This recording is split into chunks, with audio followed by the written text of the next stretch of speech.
Once Doug's ready there, he's Doug fixing his lights or he's flexing his muscles there, or what's he doing there? Doug after dark. Wow. I'm in my son's room and it's not very well lit at all. I know the lighting was fine until you get up. Yeah. There we go. Yeah. All right. Okay. This is exciting. Let's get going. Welcome to another episode of the Sylvester Stallone podcast, part of the Last of the Action Heroes podcast network. I'm your host, Ryan, and of course, with me as always, we're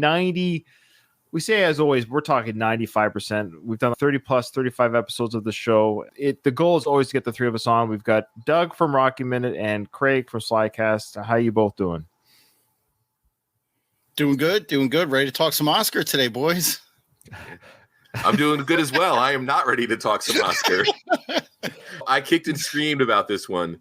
You did. This is the most, just that people don't know this, but of course, the three of us, we have a chat group on Facebook that we correlate through and say hi to or share things with. And regarding this episode with Craig, it's been, anytime it's brought up, anytime it's scheduled, you can just sense I don't know how to word it, but it's just text, but he's just like, yeah, sure. Okay. It's so downtrodden.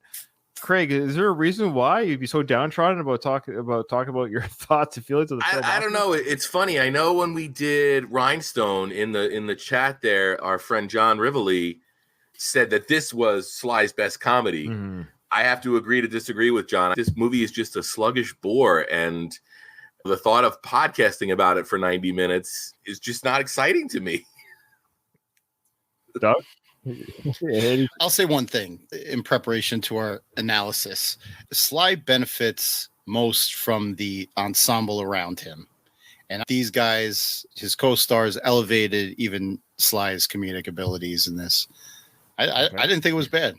I don't think it's a bad, terrible movie. Okay. It's not great by any stretch, but I'd watch it again. The bar's so low at this point with Sly movies for us, Doug. Yeah. Seriously. If you're using that measuring stick, I guess there's been fewer diamonds in the rough than more rough. But. Yeah. Now, this was a first watch for you, Doug? Yeah, I wouldn't say first watch. I saw it many years ago on HBO or something. I haven't seen it since. Okay. So yeah, it's pretty fresh for me. Okay, so yeah, that's usually our first question, of course, is when did you first see it? I'm like you, Doug. This came out in 1991. April 26th, my mother's birthday, actually. April 26th, 1991. I would have been 15 and a half at the time of this release, and I did see this in the theaters. I would have gone at that time. Definitely was a big theater goer at the age of 15. Loved going to the movies, and Stallone, of course, being my, icon hero and huge fan of Stallone. I was a big fan of mafia movies and mob movies, and I'm a big fan of comedy. So all these things lined up for me as a 15-year-old. You can imagine my excitement. This is a mafia film. It had a comedy spin, and being a fan of both comedy and mafia, what could go wrong? What? I did not see this. I did not see this in theaters, Ryan. Oh, wow. I thought you would. I may have said it on the Slycast episode when my memory was closer to the time the movie came out. By 5 years. But no, I probably saw this, like Doug said, sometime on home video in the 90s. And then, of course, I watched it again for Slycast, and then I watched it again for this show, and then I will probably never watch it again.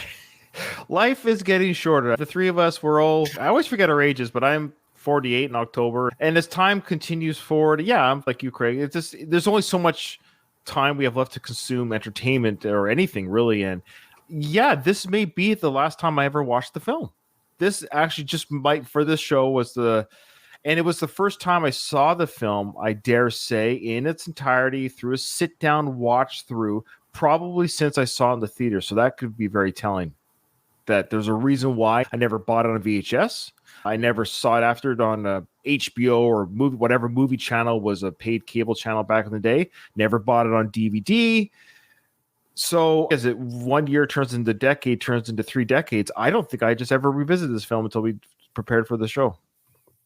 So that could be telling for all of us here. Okay, so let me give Doug. Do you have a breakdown of the film? I have a write-up, Doug, if you don't. I don't, but I thought it was, I was going to try to do it off the top of my head, but it's I want to hear this. No, I can't. It's too involved. The plot is way too convoluted. I don't have a plot per se, beat for beat, other than what we could just obviously. I hate to use it's a Three's Company episode, basically. Yeah, it's okay. More than that, Craig. I'm glad you brought that up because that's very true. We'll get to that, but before we get to the what it compares to, Oscar, for anyone who doesn't know, it's a 1991 American comedy, intended comedy film directed by John Landis. We'll talk about him, of course, as well. It takes inspiration from the Claude Monet stage play, but it's also a remake of the 1967 French film of the same name. So I guess it was a stage and film. But the twist here is that it's Depression era New York instead of whatever French location they use for the play in the movie. Sylvester Stallone, known for his action-packed roles, ventures again into comedy. He just did, of course, at this time, he did Rhinestone in 84. What else did he do? He's Tango and Cash at some comedy bits in 89. Stop Or My Mom Will Shoot was after this? I believe so, yes. He got confidence with his comedy and did a little bit more. So he definitely did comedy with Rhinestone, and Tango and Cash is definitely an action kind of buddy comedy, like a Lethal Weapon vein comedy, but not in the sense of what we're dealing with here. But anyways, he plays a guy named Angelo Snaps, Provolone, a mob boss who makes a heartfelt promise to his dying father to leave the world of crime and become an honest businessman. And joining Stallone are the actors Marissa Tomei, Ornella Muti, Tim Curry, and Chaz. How do you say his last name, Craig? Palminteri. Okay. Yeah. The film's score was composed by Elmer Bernstein. Now, director John Landis took inspiration from classic Hollywood comedies, particularly the screwball genre that was big at this time. He trying to add a charming vintage to the movie. The movie hit theaters in the United States. Of course, I said this already. April 26, 1991, receiving mixed reviews from. I like the fact that you said trying. One thing I want to just say out up front, Ryan and Doug, is the fact that this was based on a stage play and then a film that was made from that stage play is part of the problem with this movie for me, because there are times where you adapt stage plays and you make certain changes for the theatrical experience. A good example, not a great movie, probably a bad movie by most people's indication, Rock of Ages. Now, I've seen the Rock of Ages stage play, and it's a really fun live stage experience. But for the movie, they knew there were certain characters that just weren't going to work. The two German guys out the door. And the movie's better for it. Again, a lot of people don't like that movie. It is a fun film. Listen, look, if we're talking about Rock of Ages, we can talk about that for a while. It's a fun film. I love Tom Cruise's portrayal of some sort of cross between Axl Rose and Bon Jovi, Axl Rose, and Robert Plant type persona. Yeah. It's all there. Yeah, he did a great job. I love the music. And, have you seen the stage play? No, I haven't seen the stage play, but I thought the film was fun. It's schlocky fun, but it's fun. It's like Hairspray or anything like that. There was a whole plot point and a whole set of characters that they just took out because they knew it would be corny as fuck for the movie. And that's one of the problems with this is they adhered. It almost looks like they just used the play because it's almost an hour and 50 minutes long, which for a screwball comedy, an hour 40 is a lot more appropriate. And I just think there's some, for me, as much as I love the performances and the character and the actors, I don't think you needed the two Taylors. They didn't do anything to advance the plot. They might have been the best part of the movie, though. And that said, when people that have no bearing on the plot are the two best parts of the movie, maybe it's time to take a look at the script and say, what's going on here? The threat of them being hitmen was part of the plot. That was the Three's Company moment that Craig was talking about, is that you have that classic sitcom misunderstanding of. But there's multiple ones in this movie, even going back to who his daughter wants to marry. Yeah. Or who his accountant wants to marry. The whole movie is set up on misunderstandings, which is that's a funny setup. Right away, watching through the movie, I got increasingly Trading Places, Coming to America vibes throughout the entire movie. John Landis directed both of them. He did. Yeah. And I didn't even realize that myself when I was getting those vibes. Oh, wow. There you go. Yeah. It's director's, what do you call it? Director's touch. He definitely has a style, but those are classics. So why does something like Trading Places work and this doesn't? Script. Yep. Cast. This is a horrible script. I want to go back to you, Craig, a little bit of regarding the sitcom Three's Company with the misunderstandings. What it reminded me even more of one of my favorite top 3 sitcoms of all time, maybe the top 2, Frasier. This is an hour and 50-minute episode of Frasier. The writers of Frasier could have done this in 20 minutes. It would have been a more concise, funny plot. If they get this, the idea of somebody marrying the wrong daughter, whatever, the father mix up. Think of all those. I don't know if you guys ever watched Frasier, when they have a dinner party that goes awry or whatever. And there's one episode where Niles was throwing a dinner party to his apartment. There was a mix up with the menu and stuff and all these things. And there was a big bird involved. All these crazy antics in 22 minutes, and you're laughing the whole time through. 1 hour and 50 minutes of script, and I think I chuckled. I think I might have smirked, or been like, "Huh." Once. That's one laugh, one amused moment. It is one of the. There's something oddly dull about this film. It feels frantic. Okay, it's designed to look frantic, and we're supposed to sound frantic with the music. Yeah, exactly. We have Stallone's character Snaps. I guess he was nicknamed Snaps because he snaps his fingers. And when he gives orders, give me breakfast, give me my grapefruit. But he doesn't always talk. He snaps without speaking too. That's part of the idea, is that people understand his snaps in some sort of second or third language, that his snaps will indicate the order without him actually verbalizing what he's indicating that needs to get done. And people will jump to his snaps. Okay, before we get to we can put a bow tie on the Snaps. Ridiculous nickname. It's not funny. It's overplayed. And people that snap at me, I'll break your thumbs, man. Don't you snap at me. And the behavior of his snapping, we're supposed to be scared of that. I know he was a big mob boss, and that's the idea. He's a Godfather-esque type mob boss, but he doesn't show any kind of scariness or any reason why I should be intimidated by this character throughout the film. Just because you've gone quote unquote clean or legit, there is no. Imagine The Sopranos. Imagine the plot line in The Sopranos. I believe I haven't seen it in a while. There may have been one throughout their 5 seasons or whatever, that James Gandolfini, Tony Soprano, that he was trying to go straight, and there was times that Tony was actually funny and he would be comedic. You would laugh. But just as much as you would laugh at Tony or find him funny as a viewer, then you were terrified of him as well. That's good writing. That's good character development. But we're also talking about one of the greatest TV performances of all time. I know, but what I'm getting at is you have a character, the mafia guy. Yeah, you're genuinely afraid, but he's also able to be funny. Yes, yeah. And Stallone's character was neither fearsome nor funny. Doug? No, I don't think that's... Yeah, he's a mob boss in the movie, but it's supposed to be a slapsticky role. So you thought it succeeded with the humor? Defend the film. Maybe you're the defender. Sure. All right. I will try to defend the film. All right. Yeah, I don't think he's supposed. You're not supposed to look at this as a high drama, Goodfellas style drama. But Sly is. His character is a mob boss. Everything goes wrong. It's one of those classic tales of Murphy's Law in this movie. But he's not supposed to be. He's supposed to be the subject of all the humor. The idiots that work for him, he's the one that's got to clean up their mess. Or he tries to pull out a gun, but because he's not supposed to have a gun anymore, he pulls out a turkey. It's dumb, stupid slapstick shit that makes. Oh, there was that one scene, right, Doug, where he says, "Give me the gun."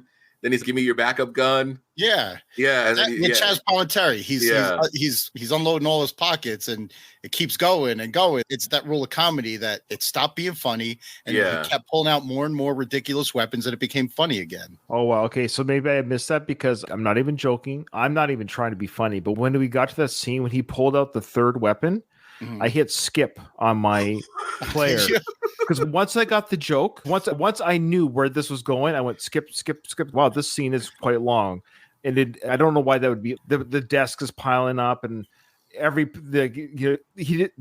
only thing he didn't bring out was a bazooka. It was that kind of, but which is weird, because that would have worked had it been part of a Naked Gun film, but this movie wasn't Naked Gun humor. That scene would have fit Naked Gun, yes, or that kind of parody, Loaded Weapon or Naked Gun, that kind of humor perfect. That kind of scene would be almost a throwaway scene in a lot of scenes of Naked Gun humor. Okay, but the problem, feel like this was that kind of movie. No, that's what I'm getting. This is a Frasier-like episode where everything else was just dialogue, spitfire dialogue. We're to go in this room, have this conversation with this character. This information is given. Now we have new information as a character and as a viewer. Now we're going to go into this room with these characters with their information. They're sharing information. They're sharing information. We're crossing rooms, going through the house, up, down, downstairs, upstairs, downstairs. And then every now and then we get the exterior shot of the cops looking into the chaos, trying to figure out what's going on with their purview of the chaos of information flowing back and forth between these characters. And the information that's given it's never funny. It's always just a misunderstanding. Then they catch up to each other with the plot a little bit, and then it gets lost again, and then they get caught up again, and then everyone lives happily ever after at the end. There's just too much going on. And Oscar gets his ass kicked. They kick his ass, right? They carry him out of the church. Do you want to mention who Oscar is as a character and who played him? This is actually one of the more interesting parts of the film, believe it or not. Do you know who played Oscar in the film? Good. Can I share something interesting? Okay, now because before people turn off the episode, I have something very interesting, very deep dive here. Okay, the actor who plays Oscar, his name is Jim Mulholland. So he wrote the film from the screenplay. Okay, he's actually not only did he write the film, but he's kind of a legit comedy writer in the industry. He wrote for Johnny. Did he write Carson. for Jay Leno? He wrote for Johnny. He wrote for Johnny Carson. Oh, good for him. Yes. And not only did he write for Johnny, so Johnny was at now I'm going to show this to you guys. If you have 2 minutes, I might edit it for the audio episode release, but it's a 2-minute clip, but you guys would appreciate it. So it's Don Rickles at a Johnny Carson roast, and Don Rickles is doing his roast portion, and Jim Mulholland, the writer of Oscar and the guy who played Oscar in the film at the very end of the film, who gets carried out of the chapel, and that is his only film credit ever. Okay. He happens to be at this Don. So he's a writer for Johnny. So he's in the audience at the Johnny Carson roast, and he gets roasted by Don Rickles in the process. So there you go. Yeah. How about that for a find? So here, I'll show it to you right now.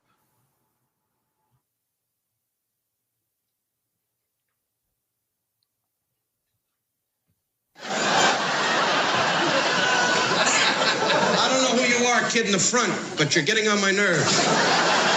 I saw a little kid with a drip-dry shirt with no stay in the collar. What's your name, kid? Take your time. What's your name? Wrong! What's your last name, Jim? You better answer me or the general will wipe you out. What's your last name, Jim? Take your time. Look on your underwear. Maybe it's stenciled. What's your last name, Jim? What? Jim Mulholland? I'm in the business 20 years. I don't have a joke for a dumbbell that's named What are you, a road? Hope you make a left and go right into yourself.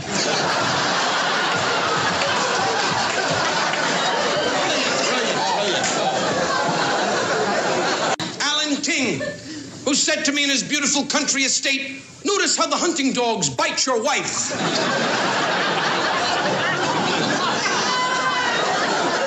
He's the type that hangs around a health club and wants to pull off your towel.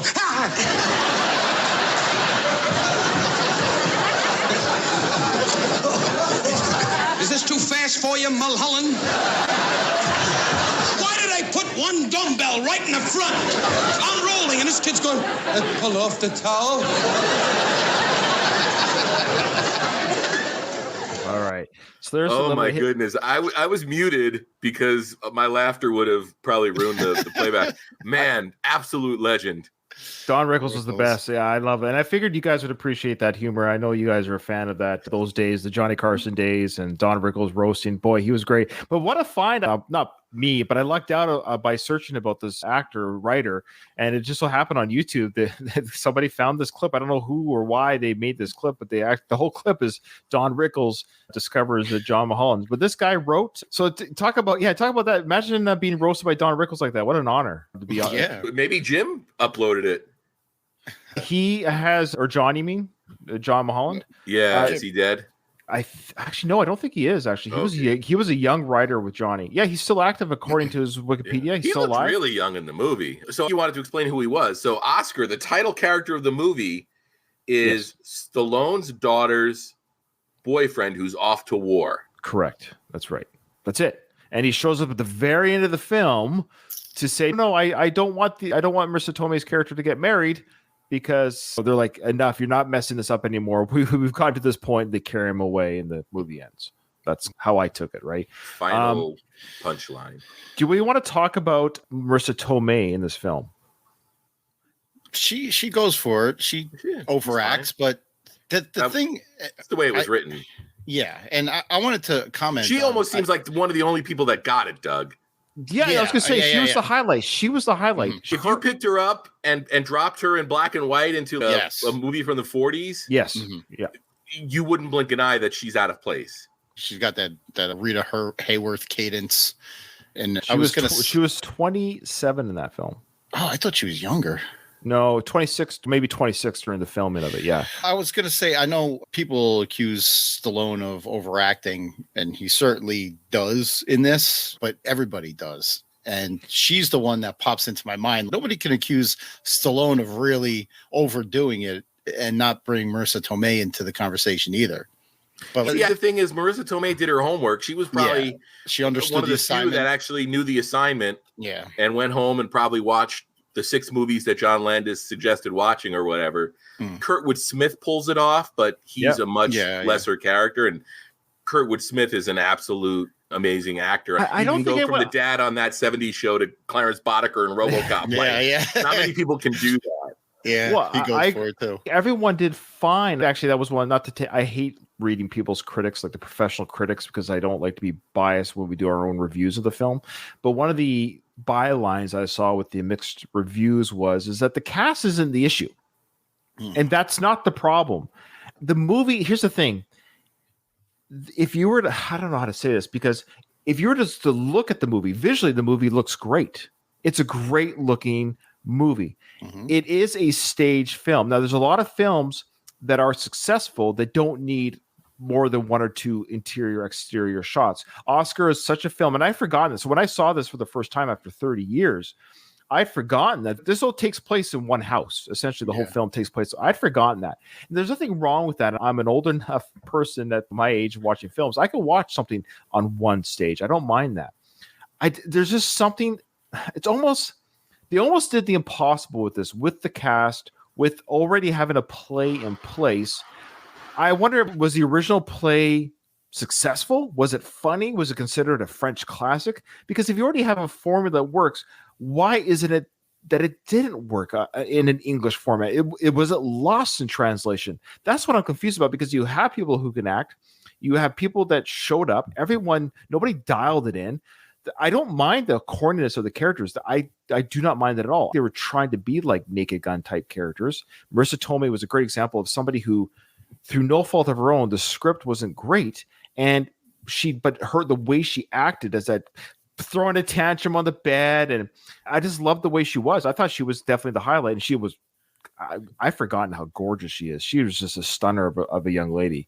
Anyway, so yeah, and that was one of her first films too. This is almost introducing Marissa Tomei. If you didn't know that, this was her first biggest role ever. She definitely got a career from this, regardless. Okay, before we get to more stuff from the plot, I know, Craig, you probably know more than anyone maybe about John Landis. Do you want to talk about John Landis? And the other question I have for you is, did this movie wreck his career? Did this movie wreck his career? My wife's using a blender. Oh, sure, no worries. Hopefully she's done in a minute. So I don't know if you want to just riff for. Okay, let me while you're collecting your thoughts on John Landis, I'll just say, of course, we all know the name, but I even went to Wikipedia just to double check. Oh, he did that film. So here's some of the big ones he did. Of course, he did the Kentucky Fried Movie. I was considered maybe one of his bigger first-time comedy hits. Animal House. Now, I mentioned on one of her Facebook posts with Katie, she does her own podcast called the Retro Made Podcast. She also co-hosts with me on the Rocky Podcast. She's fantastic. She's great. And she did a post about Animal House, and I made a mention in which I got raked over the coals for, especially by Craig, of course, where I said I hadn't seen Animal House. It came out when I was. Wasn't that Revenge of the Nerds? I thought it was Animal House. No, it was Revenge of the Nerds because I kept calling you a nerd. That's right. You did. Sorry to ruin your bit, Ryan, but yes, no, nerds. It's funny. It doesn't ruin my bit per se because I feel if I've seen one or the other, it's been once and that's it, and that was decades ago. So I haven't seen Animal House or Nerds in 30 to 35 years. Okay, so Landis, he directed Animal House, big name, a big movie. It's almost like I know more about the film as a film than know the film, if that makes sense. Blues Brothers, of course. American Werewolf in London. These are huge. Coming soon, I haven't heard about. Trading Place is huge. Twilight Zone, the movie. He did a segment in that one as well. Spies Like Us. Killed some people on that. That's the one. That's him, eh? Yeah, he killed Dick Morrow, Jennifer Jason Leigh's father, and two. Was it Jennifer Jason Leigh's father? Yeah. And then also two young, innocent Vietnamese children. Yeah. I know he was found not liable in a court of law, but that's right. I've also personally seen John Landis be rude to people. I was at a convention probably a dozen years ago at this point with Karen Allen was in the audience, not participating in the panel, but just in the audience watching, and Niedermeyer from Animal House, the guy from the Twisted Sister videos. They were together. Now, I don't know if they were together, but they were sitting together. Mm-hmm. But I saw John Landis berate a poor audiovisual guy. The projector wasn't working or something, so they called him in, and instead of John Landis being a professional and saying, hey, we have some difficulties, let me riff for a couple minutes, he decided to berate some poor guy that was probably making $9 an hour and embarrass him in front of 200 people. Just absolute asshole behavior. I'm really not a fan of the guy as a person, but yeah, he's made some absolute classics, but there was a point where he lost it. He made Beverly Hills Cop 3. Before we get to that, I just want to finish the films you're talking about. So, yeah, despite him being a murderer, he went on to make, let's be honest, Spies Like Us. I saw that in the theaters. I loved that movie as a kid. Three Amigos, I loved. Coming to America, of course. And then, so Coming to America was 88. And then the return 3 years later, he then returned with Oscar. And other than maybe the box office draw to some degree of a Beverly Hills Cop, which was part 3 in 94, he never really did anything again. He did his own sequel to Blues Brothers 2000. Did you see that one, either one of you? Mm-mm. No Belushi. There's no reason to watch it. John Goodman. No thanks. Yeah. I like John Goodman. I like Dan Aykroyd, but the Blues Brothers works because of John Belushi. Yeah. I don't want to discount whatever talent John Landis may or may not have, but if you look at that filmography, look at the people involved behind the scenes. Animal House was written by the pinnacle writers at the Lampoon at the time. Mm-hmm. Trading Places, again, look at the pedigree behind it. He was really lucky to be involved with some films that are just absolutely stellar movies of their time and in their genres. Mm-hmm. But I don't think he's the sole ingredient for that. Want to hear something ironic here, guys? John Landis was an executive producer of a film in 2012, an American comedy drama horror film. He was executive producer of this film. The title was Some Guy Who Kills People. It wasn't an autobiography? No, it wasn't an autobiography. There was a film in the mid 80s called Into the Night, Jeff Goldblum. And that was an act of solidarity by all of Hollywood's best directors at the time that all came together to show solidarity for John Landis, and they all but they all had little bit parts in the movie. Really? Yeah. I've never heard of this. Yeah. Neither have I. Cronenberg was in it. Oh, yeah, I'm looking again at the Wikipedia because I saw. Yeah, so cameo appearances here. Mm-hmm. One's names Jonathan Demme, a lot of big names back in the Lawrence Kasdan. The other huge names in the industry that we obviously enough to have their own Wikipedia page, but they're older time names. But the big cast: Dan Aykroyd, David Bowie. Oh, I see. Yeah, David Cronenberg. Mm-hmm. Yeah, you're right. But that was them coming together after the after the Twilight Zone debacle. There was a whole trial. Yeah. It was found not liable or whatever. His biggest crime was violating labor laws, right? He didn't murder those people in the sense where he spun the helicopter blade to cut their heads off. No, but I also think that a direct result of that incident, a lot of things were changed on how film sets were approached. I mean, right. It's my understanding, and I haven't read the books on this, and I haven't read the court transcripts, but I probably watched the True Hollywood Story on it. Mm-hmm. But from what I understand, Landis just wanted it to look bigger. Right. So that involved getting helicopters closer to actors that probably shouldn't have been in proximity. But then it gets into the point where there's professionals that say, hey, we're at a point where it's no longer safe.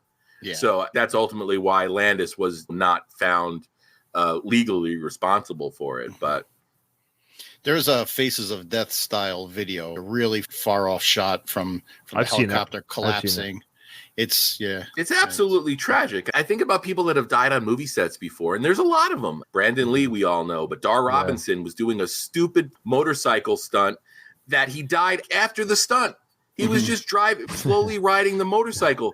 One of the most legendary. Who was that? Who was Dar that? Robinson. He played Bunny Eyes in the Burt Reynolds movie Stick.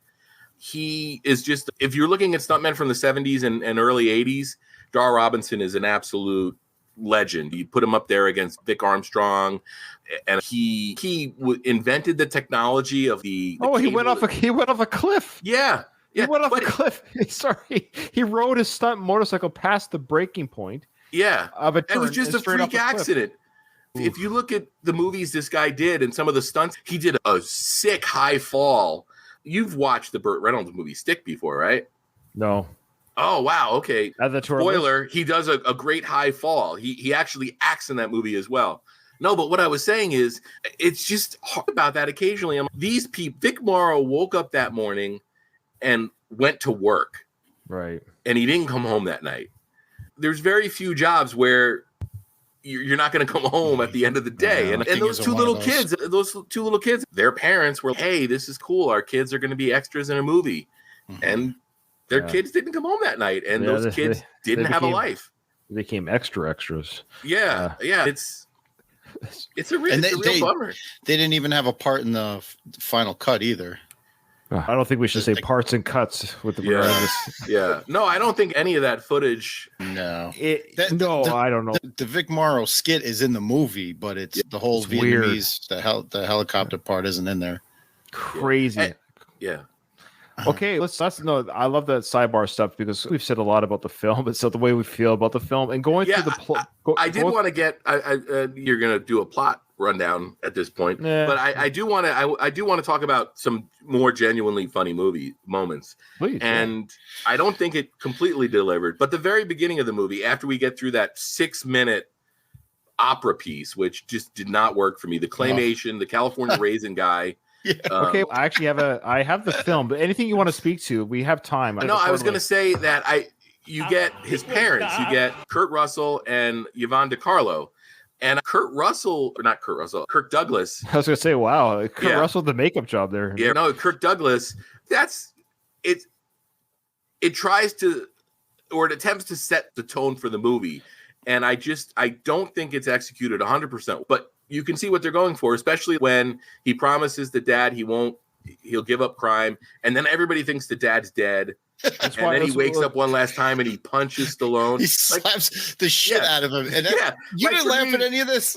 Yeah, that's the kind of stuff that works for me. And you guys know I love stupid shit, and this is a scene full of stupid shit. This one worked. Yes. Okay, let's watch a little bit of it, and I'll tell you why, Doug. It didn't make me laugh. It may have made me. I'll say now. It may have made me chuckle in the theaters, but the problem was I knew that scene from the trailers even back when I was a teenager, so I knew that scene was coming, so I didn't laugh again. That's why I never like to watch comedy trailers for that reason. I don't want to see any funny parts before the movie.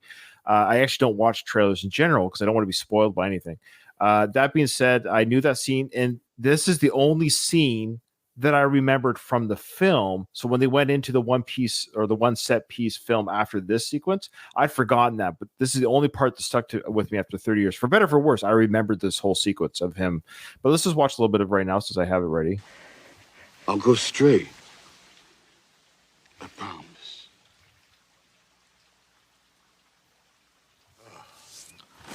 So now his dad falls back, and we think he's going to die.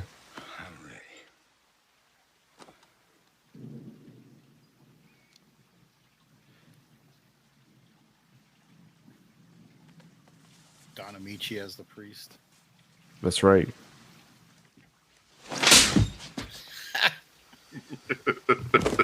That's so you won't forget.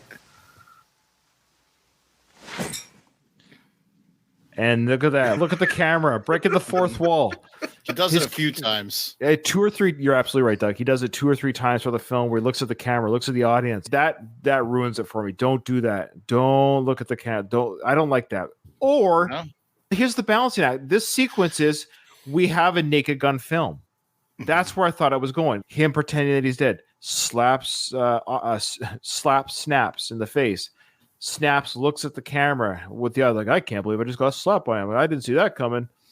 All that. But then when we get to the film, it just turns into an overdrawn 22-minute sitcom episode of misunderstandings, miscommunication, misidentification of characters, sharing information. It's not the complete story. But we're supposed to feel like we're supposed to laugh at each sequence. And I found myself slightly stressed and or annoyed. I wanted everyone just to get together in the room and talk it out, and it was never happening. And it's a device, again, that works in a 20-minute sitcom, but not an hour and 45 minutes. That's the problem, that the idea isn't not sound. It's just dragged out for film. But before we get into more film talk, I have another clip here I want to show you guys. This clip will just speak for itself. Ladies and gentlemen, Sylvester Stallone.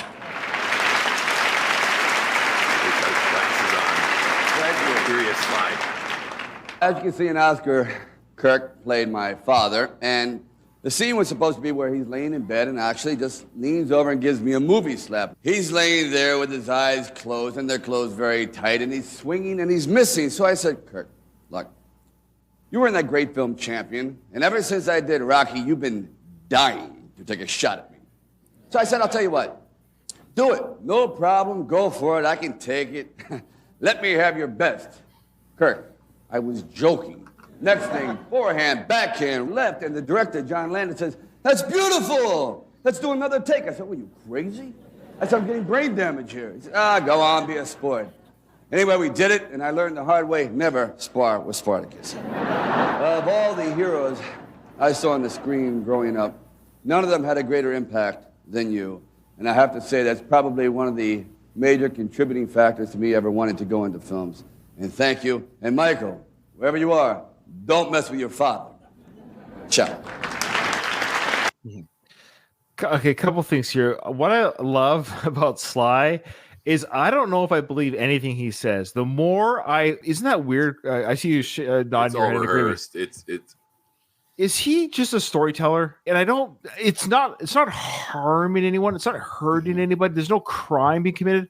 But I feel like everything's a story. Everything is so whimsical and so. Do you guys catch that? Yeah, and you know what? We were speaking of Revenge of the Nerds earlier, and you probably wouldn't know the reference, but the guy who played Booger, Curtis Armstrong. Right. Yeah, I remember. He went on to do Moonlighting with Bruce Willis. Right. I read his autobiography recently, and he talked about some interactions with Bruce Willis. He said he was a nice guy. He was always nice to him. But he said every conversation he had with Bruce Willis was a rehearsal for something he would go on to say in a public setting. Oh. So genuine moments he thought he had with Bruce, he'd watch a press conference the next day and Bruce would say verbatim what he had said to Curtis. And that's when Curtis realized that Bruce was always performing. And Sly's probably very similar in his public presentation. Very interesting. And I totally agree. I don't know if it's an actor, celebrity thing, but I watched the Family Stallone reality show, and I'm going to watch season 2. I watched season 1. I'm going to watch season 2, but it's the same thing. Sly has this, I think side note, his daughters and his wife were the most real, closest to maybe who they are. That's just who Sly is. It's not that he's lying in the sense. That's just who he is. He is a storyteller. He tells stories, and everything is a story. It's not the truth, or it might be basic. He might have said to Kirk Douglas, hey, you know what? Just don't be afraid. You can hit me. You can. And then he took some liberty with it, but it spins a better tale the way he told it. No, don't mess with Spartacus. When you were the champion, and ever since you saw me in Rocky, you've always wanted to beat me up. What? Why would Kirk? Or ever since you left the set of First Blood, you wanted to slap me. Yeah, I was going to say you beat me to it. I was going to give you some trivia. When was the last film they worked in together that didn't work out? Yeah, Kirk Douglas. Anyone listening, he tried out for. Right? Yeah, he was going to play Carl Troutman, but he wanted to change the script so badly. Film for 2 weeks. Yeah, I think so. They got some film with him, but the problem was he wanted to become Rambo by the end of the film. Was he the one that wanted the shot in the rearview mirror of him tilting the rearview mirror to his own face or something. He also wanted to kill Rambo at the end. That was the major, which was in the book and understandable if you want to stick closely to the. It's true. It was Trautman. It was Trautman that killed Rambo, but he wanted to become or something like that. He wanted the hero's moment at the end of the film. He puts Rambo down, and then he drives off, and the last shot is him in the car tilting the rearview mirror down to show his own face or something like that. And they were like, "No, it's ridiculous." That's hilarious. Kirk is great though. I actually just watched a Kirk Douglas movie from the late 70s last night. That a Brian De Palma movie called The Fury. And I have yet to see that. I have never watched it before. I've been very selective in watching Brian De Palma movies because everyone I watch, I absolutely love. So it's just spreading it out. Yeah, but man, I love going back to those old movies now. I've been doing that a lot lately. Yeah, but Kirk I watched Heaven's Gate just recently. Sorry. Okay, wow. Yeah, first time. I've never seen it. And that's a movie that had a lot of baggage with it. So you probably went in with these expectations. Oh, wow, this is a movie that almost bankrupted a studio. It ended a director's career. And then you were probably, that's not that bad. No, I know. It's weird. It's weird when you look back at these films. Yeah, Kirk, I forgot. He just died recently. He lived to 103. You know what? When I was watching The Fury last night, I cannot tell you if Kirk is still alive or not. And I was so into the movie, I wasn't going to stop it to get out my phone. 2020. And, like, he died in 20, just 3 years ago. Lived to 103. Can you imagine? 103 years on this planet. Good for him. We got some good comments here from Alistair, who's in our chat. He said here regarding the stories, he goes, the story always changes, which suggests it's all exaggerated, which is true. He's done it with the Rocky script story. He's done it with a lot of different stories. It's always changing. He changes his own amounts, that sort of thing that he was offered for money. Alistair also said that regarding John Landis, he says, if Oscar didn't sink John Landis' career, then Beverly Hills Cop 3 might have. And lastly, he said that if Oscar does Sly adapt that fast talking technique that he previously used in Tango and Cash? Yeah, he probably carried it over, the same type of quip. You know what kind of makes me think of, because everybody's first introduction to Sly was Rocky. So even in interviews after Rocky and his performances that are different than Rocky, it's like he wants to prove that he's not Rocky. So he does that fast talking thing and be like, yeah, Rocky's slow, but I'm quicker. I don't know. I always got that feeling in some of his performances, and especially interviews. Yeah, I agree with you. What Sly does with Tango and Cash and what he did with Oscar, he's showing audiences to a degree that he's not a slur talker, that he can actually speak. He does that right at that. Look at me, I can talk fast, blah, blah, blah, blah, blah. And just showcasing that I don't just talk like this in films. You're right. It's a bit of a stereotype that he's breaking, and he does break it. He is showcasing it again. He acts again. Everyone in this movie acts just fine. Does anyone want to break down generally what the plot is for anyone that actually hasn't seen the film that might be interested in watching the film? Yeah. So it's basically a tale of two couples, right? So his accountant, Snap's accountant, comes to him saying he wants to marry his daughter. He needs a raise. And oh, by the way, I found a flaw in your accounting system and I've been stealing from you. Turns out that the accountant is not in love with Snaps' daughter. It's a woman who said he's Snaps' daughter. So then that gets the Three's Company aspect of this movie going, because then Snaps goes and has a whole conversation with his daughter about who she wants to marry. She's talking about somebody completely different. So we've already got the mix up there. And then there's another woman who comes to Snaps, right? And says, I told somebody I was your daughter, right? I watched it 2 weeks ago at this point. We were supposed to record earlier. Yeah, we were supposed to record earlier. What happened? Whose fault was that again? I can't remember. That was mine. I got stuck at work. It doesn't matter. It always and then is she mine. turns out to really be his daughter. And no, that was the mother of the second girl who claimed to be his daughter. That was actually turned out to be his real daughter. Yeah. It's very convoluted. And then there's a suitcase that's got laundry and money in it, and it keeps getting confused. And jewels. There's 3 suitcases. Yeah, jewels. There's a payoff that's happening, and the girl keeps getting an Uber driver, and we get that back and forth. So I got a quick little write up here. So in the film, things get complicated when Anthony discovers that Teresa, the woman he loves, is not Snaps' daughter as claimed. Snaps tricks Anthony into agreeing to marry his actual daughter, Lisa, who is unhappy with the arrangement. However, Lisa falls in love with Dr. Thornton Poole instead. Then meanwhile, the police and a mob rival, Vendetti, are both watching Snap's mansion, suspecting he's meeting with Chicago mobsters. Anthony seeks out Teresa while Snaps reconnects with an old flame, Roxy. Teresa is revealed to be Roxy's daughter, making Snaps her father. And then during a meeting with bankers, Snaps realizes they intend to take advantage of him and decides to return to a life of crime. And in the end, there's a double wedding for his daughters, and Oscar himself makes a memorable appearance. With a joyful double wedding, the movie concludes on a high note. There you go. I got the little... Now, as much as I love Tim Curry, man, was this just weird... uncomfortable casting. He was probably the biggest miscast. I agree. He's a great actor, great comedic and drama actor.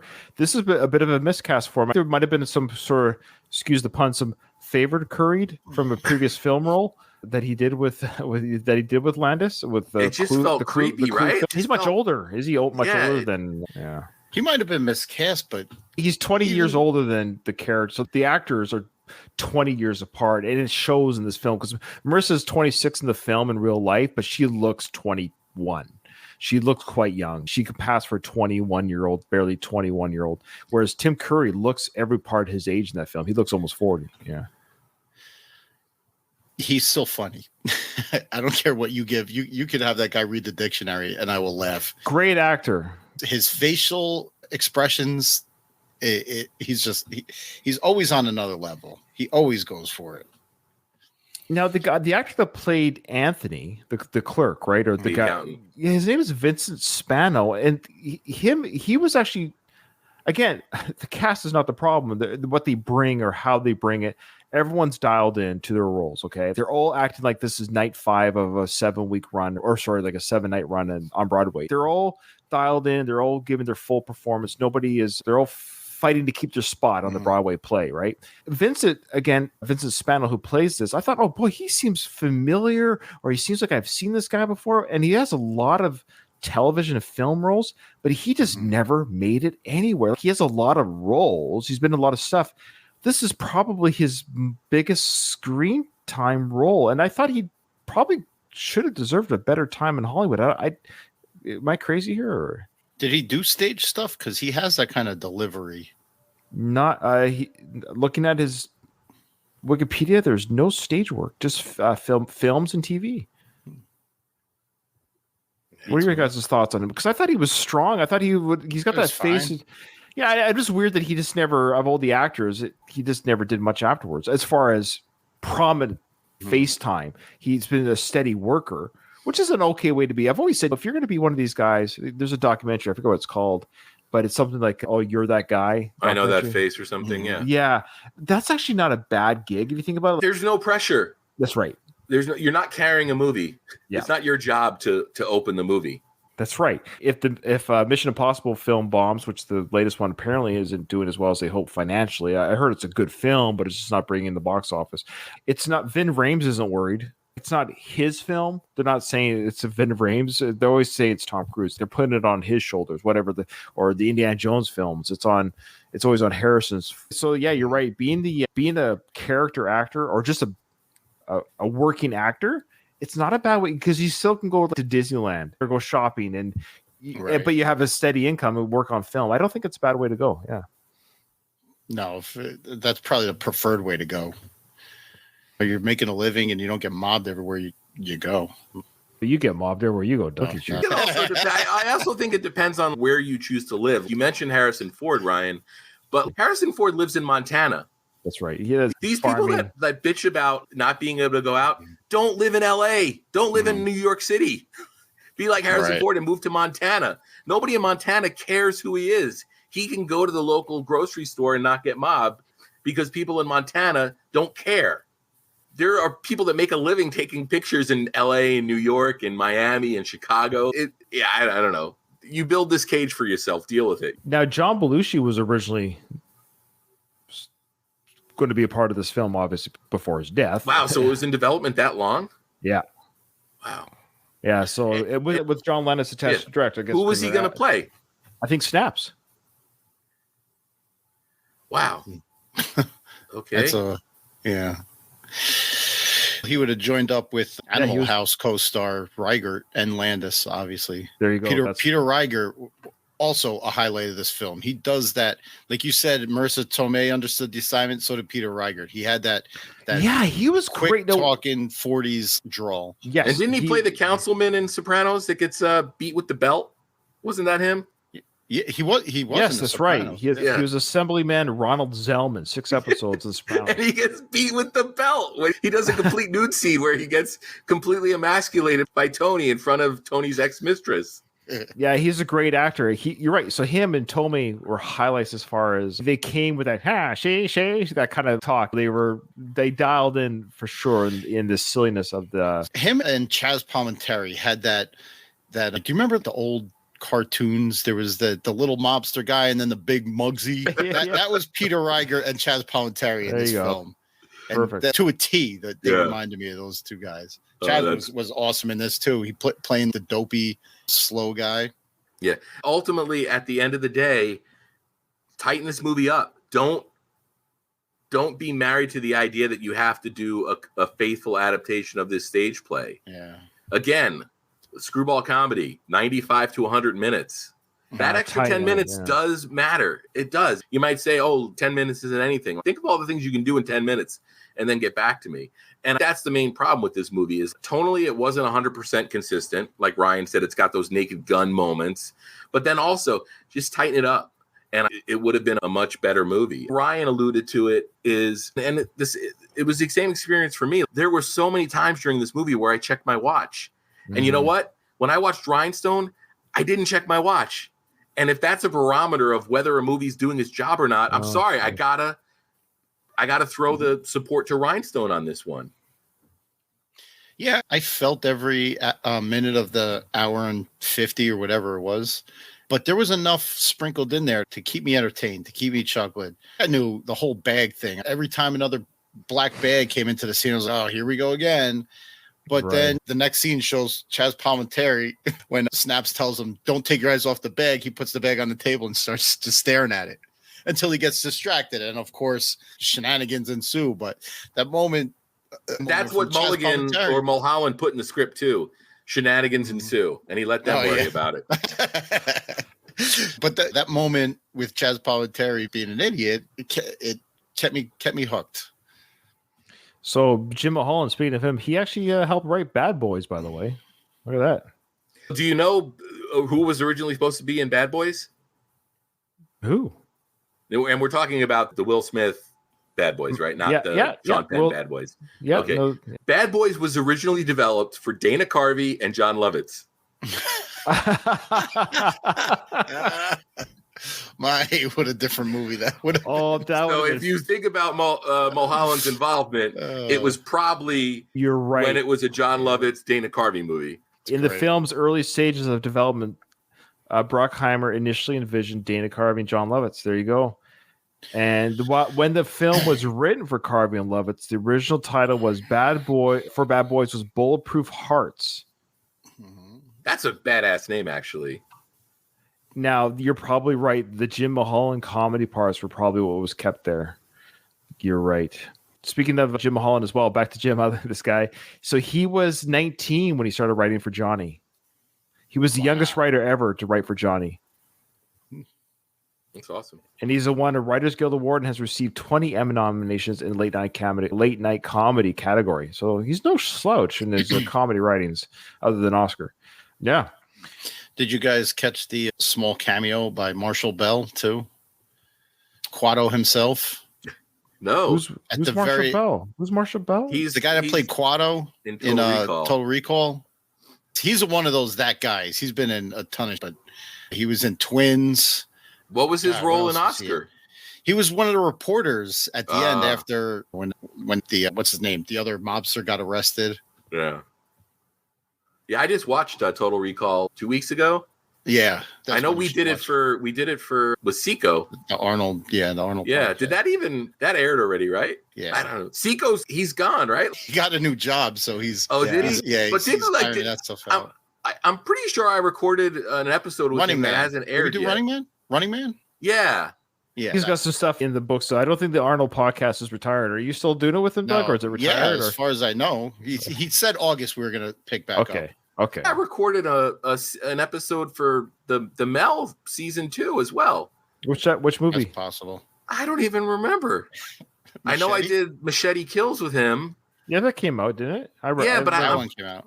I swear I did another one. I don't know. It just feels I haven't heard from Seiko in probably 2 months. I know, it's been fantastic. You know what you did? You know what you did? You summoned him. You said his name 3 times. He's coming back. Oh no, I can see it now. Stallone sucks. I hate Stallone. He's such a. Here comes the ego again. All about Sly. I know. Why did we give a Dutch guy that voice? I don't know.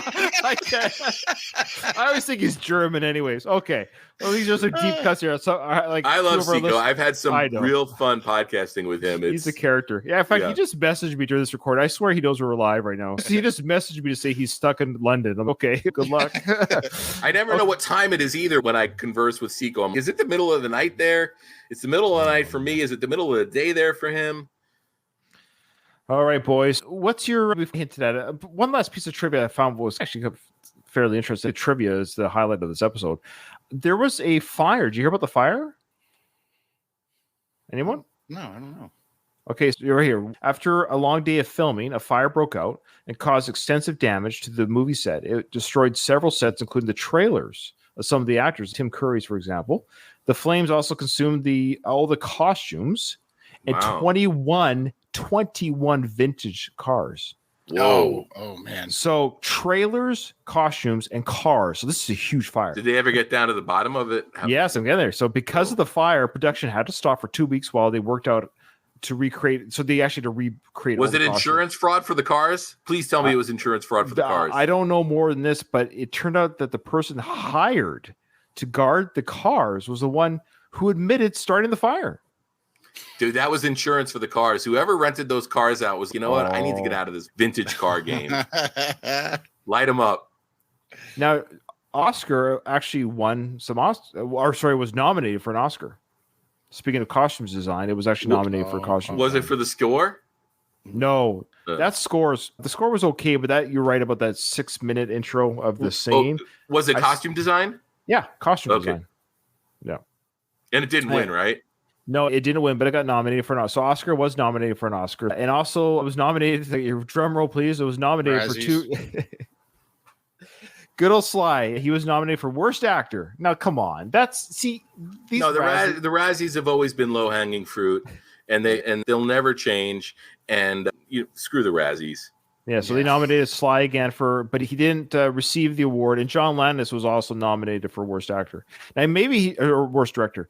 He should have received it for The Twilight Zone for being a murderer, but I don't think he did. So. Talking about the Razzies real quick. Yeah, please. I love when people give the Razzies a taste of their own medicine. And I recently saw footage. Paul Verhoeven, great legendary director of Total Recall, also, as we know, directed the fiasco known as Showgirls, and he knew he was going to be nominated for all these Razzies, so he actually showed up at the Razzies. So they had to do all of the categories and be ultra mean about the movie with Paul Verhoeven sitting there. And when he won Worst Director, which is a joke, he went up there and accepted it. And I love that because, you know what? I'm not going to let you guys demean me or the work I do. Tom Green showed up and made his own red carpet for the Razzies. I just love that.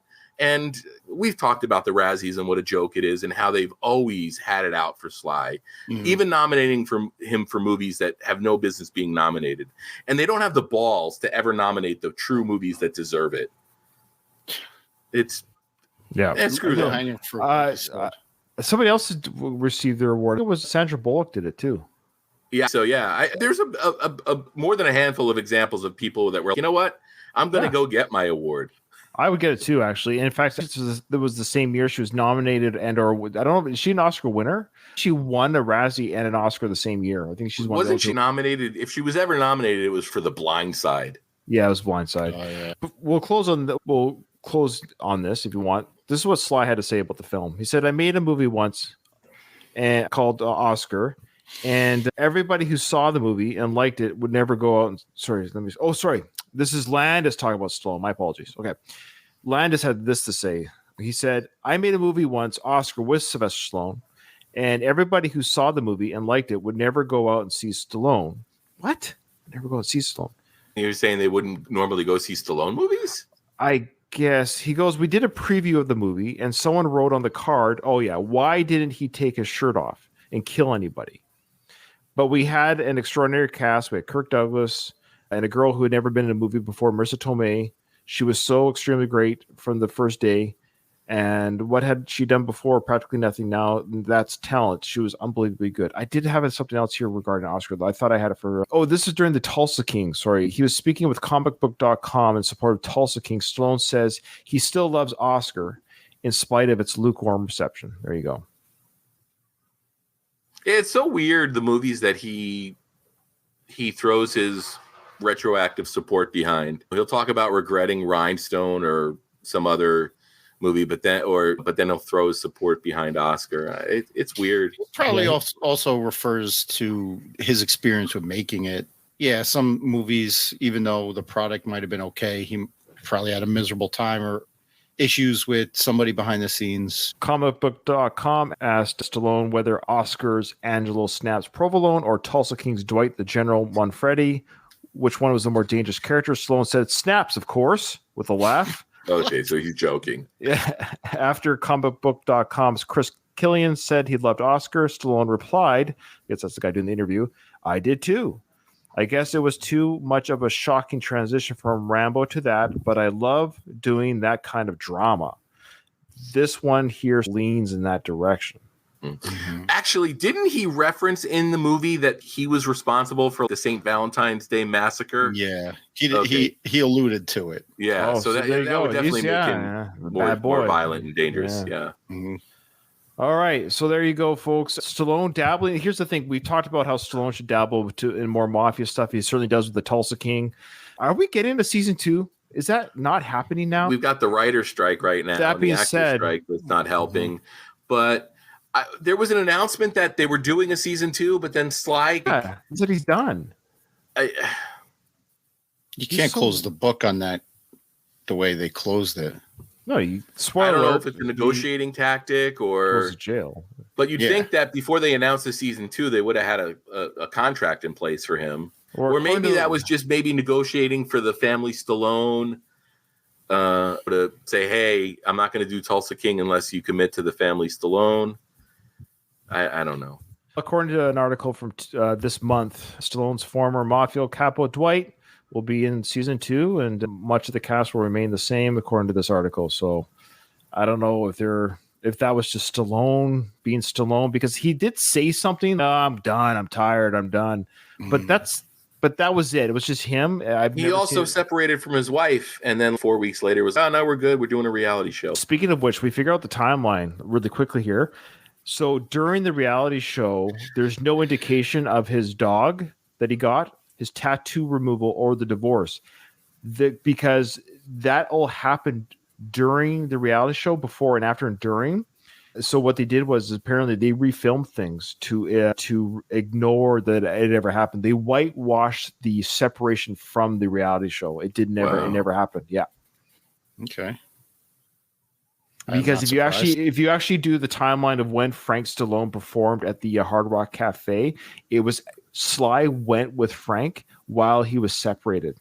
But they refilmed things to make him and Jennifer still together during that phone call conversation and things like that. So in the reality show, quotation mark, of the family Stallone, there was never a divorce or separation. It's never spoken to. It's never brought up. And his new dog that he had or got is never shown or talked about. Yeah. Okay. Gallagher also said, didn't Sly say Tulsa King involved spending too much time away from family? But yeah, they're thinking about one of those things was they're not going to film in Oklahoma again. They're going to film closer. That was one of the negotiations. Yeah. It's weird. Can't you film that anywhere and then do 2 weeks of location shooting in Oklahoma where you get that big circle that they always show? You just get the landmarks stuff. Yeah, Sopranos filmed in a studio in Queens. Right. And then every once in a while, they'd go to Montclair or wherever and Nutley and shoot outside the house. Mm-hmm. Yeah. You don't have to film in Oklahoma. You're right. Yeah. It's 2023. So we either get season 2 of The Tulsa King or Cliffhanger 2. Which one will come out first? Okay. Depends on when the writers come back to work. That's right. Sly might die before that happens. Okay. That's it, there guys. we have it. So there you go. We got already from Craig. He's never going to see this film again unless he does another film review of this. Craig, you might. Are you done? Are you retired? Are you retiring? Talking about this film? I'm retiring, Oscar. Yes. Is there a contract I can sign saying I'll never podcast about this movie again? Oh crap! I forgot to hit record. All right. Then Alistair will be the only one that ever hears this. Yeah, no kidding. Doug, what about you? It had its moments. It had its moments. Sly was not the shining star in this, although I felt his game was elevated due to the people around him, and I didn't hate it. There are other films of his that I would put to rest long before this one. Again, who knows? Sorry. But what would I rather? I was gonna say, would you rather watch Oscar or Stop or My Mom Will Shoot? Oscar. Okay, how about Oscar or Rhinestone? Oscar. I hate her. Wow. Okay, how about Rhinestone or Stop or My Mom Will Shoot? Oh man, that's a good one. Got to go Rhinestone. Stop or My Mom Will Shoot was probably the worst piece of garbage I ever watched. There we go. I will watch Stop or My Mom Will Shoot before I watch Oscar again. Wow. Because it's so ridiculous and stupid. I don't know how to explain it. This tries to be something. Look, both films try to be something or not, but this one, it doesn't fail miserably. It fails oddly quietly, and it's almost not even enough to make fun of it because it looks good. Everyone's acting good. It's filmed and edited nicely. Everyone brings their A game, but something falls short. And I can't quite put my finger on why that is. I don't, other than just maybe a tighter script. It's that 10 minutes, Ryan, that I was talking about. I'm telling you. Yeah. All right. All right, guys. I don't know. What's our next film, by the way? Any teases? What do we have left here? Anyone? Daylight. Let's officially do Daylight. No, we did Daylight. We did it with Gunda. No, I'm not doing that. Come on, guys. No, that was done for the network. That was done for the network. That wasn't a Slidecast. That was a network one. That was an actual podcast for the one. It's just isn't there a poker movie, Shade? Oh, yeah, Shade. Yeah. Shade is one that I put on a poll a couple times. We've done. Did we end up doing ICU? Yes. Okay. We did. Very forgettable. Yeah, goodness. Shade, I have the DVD. I just looked at the DVD the other day. Wow. So I know I'm prepared to watch that. I love Shade. Shade's great. It's got one of the funniest young Stallone actors. I always love when they try and cast a young version of Sly, and we'll talk about it if we end up doing that movie, how great the Sly and Shade is. I don't know. I don't know what else is left. It's just around the corner, something to consider. No, Party Kitty and Studs. No, Party Kitty. We already said Party Kitty and Studs will be the final episode. Other than whatever happens to get released new. But speaking of new films, Expendables Part 4 is actually coming out in September. That could very well should be our next one. That's next month. Okay. That means I have to go to the movies, which I'm not sure I'll be able to do. No, you can't. Come on, for the show. Let's do it. Let's get on top of it. We've done the first 3 Expendables. This will be the 4th one. I think people would want us to hear. It's got an R rating. It's back to basics. Yeah, that means they just went in and they just turned on the blood effect. Craig, do you need us to send you finance? Do you need money for the ticket? It's not that. It's just I don't know, man. Okay, so our next one will be Expendables Part 4. When in September does it come out? The month of at some point. I'm not sure. All right, it's August 5th as we record this. Yes. Well, Expendables 4 or Shade. All right. Release date September 22nd. So it's at the end of the month. Yeah. Maybe make that October. Yeah. So maybe we could squeeze in one more before. But if we're going to do that, because I know everyone's very busy. Well, it all depends on when you record when you release this. I know.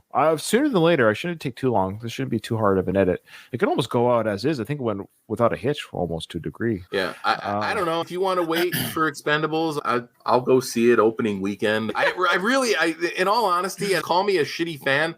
I haven't thought about Expendables 4, man. I watched the trailer. I forgot it the minute it was over. Mm-hmm. I've seen the poster. I've seen Sly's name creep up closer to the top. Oh, and I saw your post about the CGI blood. I don't know. It's hard for me to get excited about an Expendables movie. I didn't say you had to be excited. I just said you had to watch it. No, but I should be. That's the thing. I should be excited for an Expendables movie, and I'm not. No, you're right. What's funny, I forgot Part 4 was coming out too. I've had a busy summer moving from across country, but I actually forgot. Oh yeah, that's coming out this September, Part 4. I've been thinking about Tulsa King season 2 more than I have about Expendables 4. Yeah. All right. So it's either going to be Shade or Expendables 4, but if it's Shade, it'll be Expendables 4 afterwards. Put it that way. So either way, we're going to do a review. The network wants to hear it. All right, folks. Doug, are you give us more Rocky 3-minute stuff? Yeah. Yes. Okay. I actually have an episode. Well, I got a couple, but I was going to release one this weekend. Coming at you. All right. And Craig, do you have any guest spots? I know you did a recent one on the Retromade podcast. Yeah, I had a ton of fun talking a movie that a lot of people don't think know about. I didn't know about that movie till your episode. Do you want to say what it was? Yeah, on this season of Retromade, Katie's focusing on Patrick Swayze and Kurt Russell. And she asked me, hey, do you want to do a movie featuring either of those guys? I'll do either used cars or the best of times. Wow. And it looked like the best of times was easier to find for people to actually go and watch it. Right. So we did the best of times. And Doug, I'm not a fan of the best of times. See you later. Oh, yeah. Doug just left the chat. Okay. He's gone. But either way, yeah, Retromade. If you search in your podcatcher Retromade, quite a few of us have been on there. You did an episode. You did Big Trouble in Little China. Yeah. Which fun. I yelled at my headphones a couple times listening. Thank you. I know Sean from I Must Break This podcast did an episode. Yeah. Yeah, there's been some great guest spots on there. She's doing great. We love Katie, and I'm so happy and proud of her that she's branched out and does her own thing now. You know what I really dig is the first 30 minutes was just talking about what my movie was 1986 or 87. Right. And the first 30 minutes, we just talked about pop culture in 1987, which was really cool and lots of fun. And I know that's the format of the show. Listening to the Big Trouble in Little China episode, I got to hear your sort of experiences with pop culture from the year that came out. It came out the same year. Oh, that's crazy. Now, do you have any other guest spots or anything coming on the horizon that you've been a part of? Or I may or may not have an episode with Seco coming out. That's right. He's going to release it eventually. He has been busy with work. Okay, so Doug is gone. He left by accident, so I'm sure he would have given his wish. Thanks, everyone. Thank you for listening. Oscar could have been funnier, should have been funnier, looked good. Everyone came and did. It was an odd movie where everyone did their part except for the editor, maybe director. So maybe next time, don't get a murderer to direct your film. Okay, with that, we'll see you on the next one. All right, take care. All right, talk to you later, Craig. All right, bye-bye, man.